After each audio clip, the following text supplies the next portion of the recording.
Hey everybody, I'm going to show you a little bit of how to continue to work on your Sugar Skull portrait if you have already started and you are ready to go ahead and start putting in some of those design from the Sugar Skull templates, if you've pulled them from Schoology or if you've just found them on your own on a Google search. So you're not required to, when you go in to do the symbols for the Sugar Skull, to draw those on your own.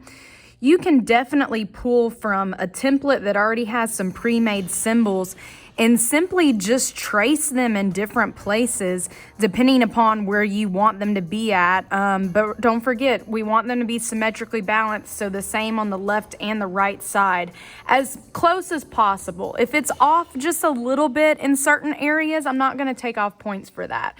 As long as I can see that symmetrical balance means that it's the same color on both sides and the same design on both sides, you'll be fine.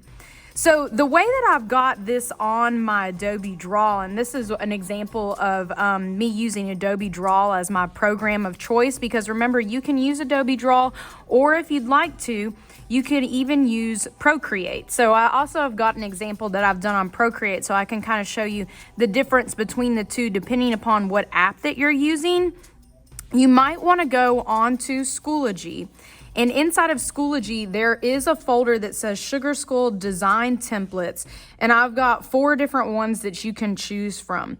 Based off of, what type of designs and, what type of things that you're going to want to use from these templates, you might want to, search through all of them, see which one has some of your favorites. And then you could either screenshot these, or you could just save the whole thing onto your photo camera roll. So for instance, if this is the one that I want to use, I can go up here, hit save image, and then I'll do a demo of if I'm ready to go and do some of my designs on Procreate.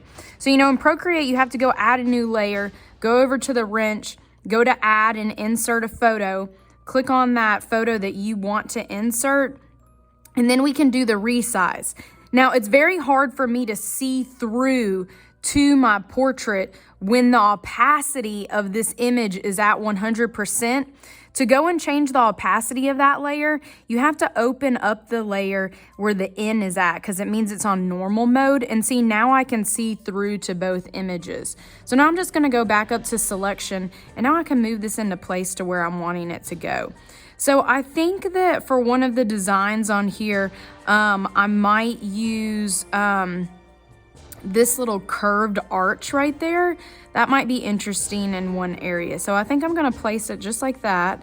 And this might take you a couple of minutes to kind of adjust the opacity of where you can see underneath it, and then where it is at on the photo. So I think that that's looking good. I can kind of tell that in there now. All right, I'm gonna go add a new layer because I have drawn him, just his basic outline like this. I didn't do the eyes or the glasses on this one because I thought I'd have fun messing around with maybe doing a Sugar Skull type of eye. So all I need to do at this point is, and I don't even really need that image on anymore now, I'm just gonna have that on its own separate layer. And if you want to, you could rename this and you could say this is the details of the face. And then I could say that this one was my portrait outline.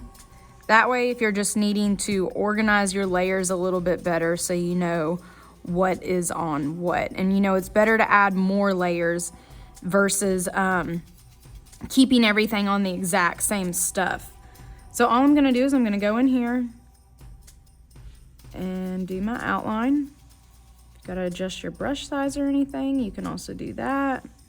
All right, so I'm gonna zoom out really quick and I'm gonna turn that off. All right, so there is my first design on that side. So all I'm gonna do so I can have the design on the other side is I'm just gonna go to my selection tool, move this over into place because it looked like it was sitting closer to the edge, and make sure I'm on details of the face.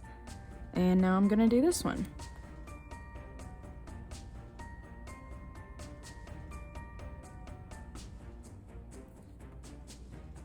All right, so I'm gonna turn that off. So there's my first 2 designs that I have symmetrically balanced up at the top for that. So I'm just gonna keep continuing to do that. I need to find some eyes that maybe I am interested in. Make sure that I'm on that image layer. So I could pick anything inside of here if I wanted to. Also, like if you're done with that template, you could also delete it and get rid of it. Go add another new layer. And if you've got another template or something else that you're trying to outline, you can always go and add that on there too. So I think I'm gonna scroll down a little bit because I do have that other one on there that I could use as well. So have fun, explore as many different possibilities as you can. If you're working in Adobe Draw, it's gonna work the same way, but when you go to add that image in, you're just gonna go add an image layer instead of making a brand new layer for it.